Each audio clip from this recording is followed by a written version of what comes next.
نہیں رہتا، اسی طرح جو خدا تعالیٰ ہے، جو اللہ تعالیٰ کی ذات ہے، وہ باطن کو گندا ہونا پسند نہیں فرماتا۔ قرب خدا، دخول جنت بد باطن کے لیے مشکل ہیں۔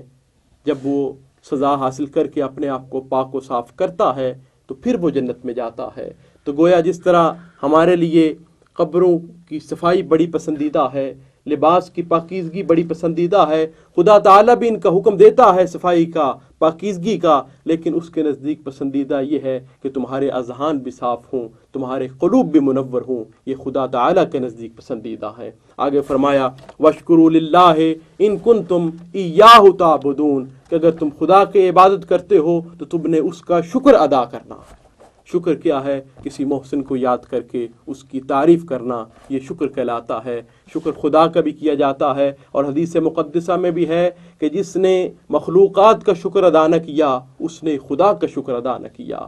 تو مخلوقات میں سے جو آپ کے محسن ہوں، جو آپ کے استاد ہیں، جو آپ کی پرورش کرنے والے ہیں، جو آپ کے اوپر احسان کرنے والے ہیں، ان کا شکر ادا کرنا بھی ضروری ہے۔ لیکن حقیقی شکر اور اصلاً شکر خدا تعالیٰ کا کرنا ہے، کیونکہ اصل مالک وہی ہے، اصل احسان کرنے والا وہی ہے۔ تو خدا کا شکر ہم زبان سے بھی کر سکتے ہیں، خدا کا شکر ہاتھ سے بھی ہو سکتا ہے، زبان سے بھی، ہاتھ سے بھی، اور اعضاء سے بھی، جسم سے بھی۔ اگر تم روزے رکھتے ہو تو یہ جسم سے شکر ہو رہا ہے، نماز پڑھتے ہو یہ اعضاء سے شکر ہو رہا ہے، مال خرچ کرتے ہو یہ مال سے شکر ہو رہا ہے۔ تو خدا تعالیٰ کا شکر ہر عضو کے ساتھ اور ہر لحظہ کرنا چاہیے، اور حکم ربی ہے لَإِن شَكَرْتُمْ لَأَزِيدَنَّكُمْ وَلَإِن كَفَرْتُمْ إِنَّ عَذَابِي لَشَدِيدٌ، اگر تم شکر کرو گے تو میں تمہیں اور زیادہ دوں گا، اگر تم شکر کرو گے اور زیادہ دوں گا، اور اگر تم کفر کرو گے تو میرا عذاب بڑا شدید ہے۔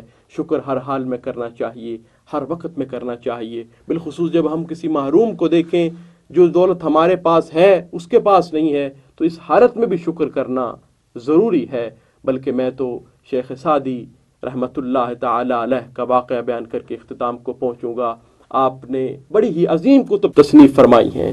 آج بڑے افسوس کی بات کہ ان کی عظیم کتابیں جن میں نصائح ہیں، نصیحتیں ہیں، اچھے اقوال ہیں، سبق آموز واقعات ہیں، وہ تمام چیزیں آج یورپ والے تو اپنے نصاب میں شامل کیے ہوئے ہیں، لیکن ہم مسلمان امت مسلمہ آج ان کتابوں کے نام بھی نہیں جانتی۔ بڑے افسوس کی بات ہے۔ آپ شیخ سعدی رحمۃ اللہ تعالی علیہ تحریر فرماتے ہیں، آپ کہتے ہیں کہ میں ایک دفعہ تبلیغی سلسلہ میں سفر کر رہا تھا، راستے میں میرا جوتا ٹوٹ گیا، تو میں نے ناشکری کی، میں نے خدا سے عرض کی، اے مولا تعالیٰ تیرے راستے میں جا رہا ہوں، جوتا ٹوٹ گیا ہے۔ آپ فرماتے ہیں نماز کا وقت آیا، قریب ہی جامع مسجد میں مجھے نماز پڑھنے کا موقع ملا، باہر نکلتا ہوں تو کیا دیکھا کہ ایک شخص ہے جس کے دونوں پیر ہی نہیں۔ فرماتے ہیں میں اسی وقت سجدے میں گر گیا، میں نے خدا کا شکر ادا کیا، میں نے عرض کی مولا اس کے تو پاؤں نہیں، میرے جوتے نہیں، پاؤں تو مل ہی نہیں سکتے، جوتوں کی کیا بات، جوتے تو پھر بھی مل سکتے ہیں۔ اللہ تعالیٰ شکر کرنے کی، ان احکامات پہ عمل کرنے کی توفیق نصیب فرمائے، اور شکر جو ہے یہ ہمارے ہی لیے بہتر ہے۔ وَمَن شَكَرَ فَإِنَّمَا يَشْكُرُ لِنَفْسِهِ، جو شکر کرتا ہے یہ اس کی ذات کے لیے بہتر ہے۔ اللہ تعالیٰ عمل کرنے کی توفیق نصیب فرمائے۔ وآخر دعوانا الحمدللہ رب العالمین۔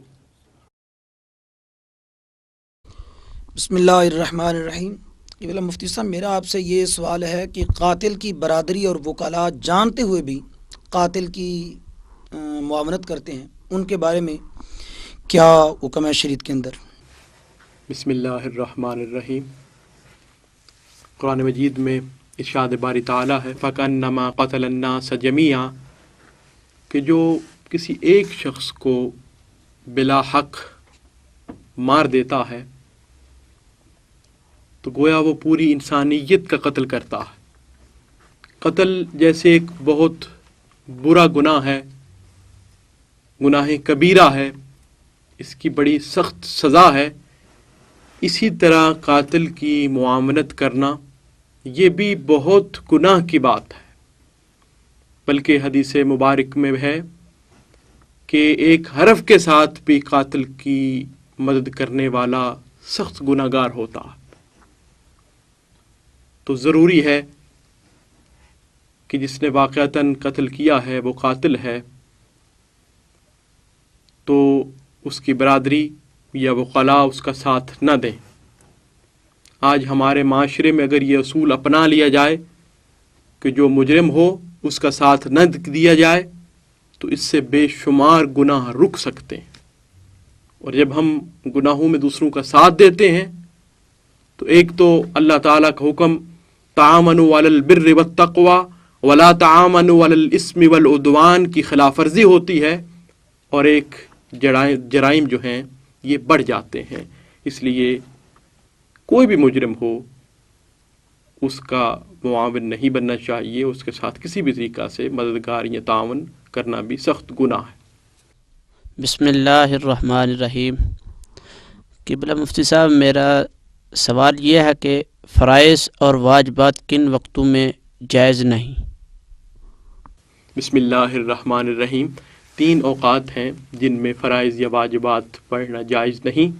ایک وقت وہ ہے کہ جب سورج طلوع ہوتا ہے اس وقت سے لے کر 20 منٹ تک آپ کوئی بھی نماز نہیں پڑھ سکتے۔ دوسرا وقت جب سورج صبح صادق ہوئی ہے، فجر صادق طلوع ہوئی ہے، اس وقت سے لے کر جب سورج غروب ہوا ہے جو اس کا نصف وقت بنتا ہے، اس وقت سے لے کر 20 منٹ تک، اسے زوال کا وقت کہتے ہیں، اس میں بھی کوئی نماز پڑھنا جائز نہیں ہے۔ یوں ہی سورج غروب ہونے سے 20 منٹ قبل کوئی نماز پڑھنا جائز نہیں ہے، مگر اس دن کی عصر پڑھ سکتے ہیں۔ تو یہ 3 وقت ہیں جن میں ہم فرض یا واجب نماز نہیں پڑھ سکتے۔ اور اگر ہم عمرہ کر رہے ہوں تو عمرہ کرنے کے بعد، طواف کے بعد، وَاتَّخِذُوا مِن مَقَامِ إِبْرَاهِيمَ مُصَلَّىٰ کے تحت مقام ابراہیم کے پاس 2 رکعت پڑھنا واجب ہے، لیکن اگر یہ 3 وقت ہوں تو یہ 2 رکعت واجب بھی ہم وہاں نہیں پڑھ سکتے، بلکہ یہ وقت گزار کر بعد میں پڑھے جائیں گے۔ بسم اللہ الرحمن الرحیم۔ مفتی صاحب، میرا آپ سے سوال یہ ہے، اگر کوئی شخص اپنی بیوی سے ایک بار کہے کہ میں تجھے طلاق دیتا ہوں تو اس کا کیا حکم ہے؟ بسم اللہ الرحمن الرحیم۔ ایک طلاق دینے کے بعد اگر مرد اپنی بیوی کو ایک طلاق تحریری یا زبانی دیتا ہے تو اس کے بعد عدت کے اندر زبان سے رجوع کیا جا سکتا ہے، عملاً بھی اکٹھے ہو جائیں تو ان کا رجوع شمار ہوگا۔ عدت اگر حمل نہ ہو تو 3 ماہواریوں کا گزرنا عدت ہے، اگر حمل ہو تو حمل کا پیدا ہو جانا عدت کی تکمیل ہے۔ تو عدت سے پہلے زبان سے یہ عملاً اکٹھے ہو جانا، اس سے رجوع ہو جائے گا۔ لیکن اگر ایک طلاق دی، اس کے بعد عدت بھی گزر گئی، اس کے بعد جتنا بھی عرصہ چاہے عدت کے بعد گزر جائے، تو پھر نئے سرے سے نکاح پڑھوانا پڑتا ہے۔ جیسے پہلے نکاح ہوا تھا اب بھی نکاح ہوگا، نئے سرے سے نکاح ہوگا، اور نکاح کے بعد وہ دوبارہ میاں بیوی بن جائیں گے۔ لیکن چونکہ 3 طلاقوں میں سے ایک مرد استعمال کر چکا ہے، لہذا نکاح کے بعد اب مرد کے پاس صرف 2 طلاقوں کا اختیار باقی رہے گا۔ الحمدللہ رب العالمین والصلاة والسلام علی رسولہ الکریم وعلی آلہ واصحابہ اجمعین۔ مولا ہماری یہ مجلس اپنی بارگاہ میں قبول و منظور فرما۔ آمین۔ مولا ہم تمام حاضرین پر اپنے رحمت، اپنے فضل، اپنے کرم کا نزول فرما۔ پوری امت مصطفیٰ کے لیے دعا گو ہوں، عالم اسلام کے لیے، پاکستان کے لیے، مولا سب پر اپنی رحمتوں کا نزول فرما۔ ناظرین کے لیے دعا گو ہوں، مولا ہم سب کو نیک بننے کی، گناہوں سے بچنے کی اور فکر آخرت کی توفیق نصیب فرما، اور مولا پاکستان کو اسلامی نظام کا گہوارہ بنا دے۔ ہمیں دین اسلام اور رسول اللہ صلی اللہ علیہ وسلم کے بتائے ہوئے احکامات پر صحیح طریقہ سے عمل کرنے کی توفیق نصیب فرما۔ ربنا آتنا فی الدنیا حسنہ وفی الآخرۃ حسنہ وقنا من کل بلاء الدنیا وعذاب الآخرہ توفنا مسلمین والحقنا بالصالحین۔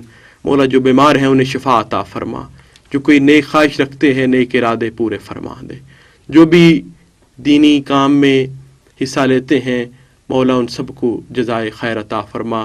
پوری ٹیم جو اس وقت اس دینی پیغام کو پہنچانے میں مصروف کار ہے، سب کو مولا جزائے خیر عطا فرما. وحسبنا اللہ ونعم الوکیل نعم المولا ونعم النصیر. وصلی اللہ علی النبی المختار وعلی آلہ الاطہار واصحابہ الاخیار الی یوم القیامۃ والدین برحمتک یا ارحم الراحمین.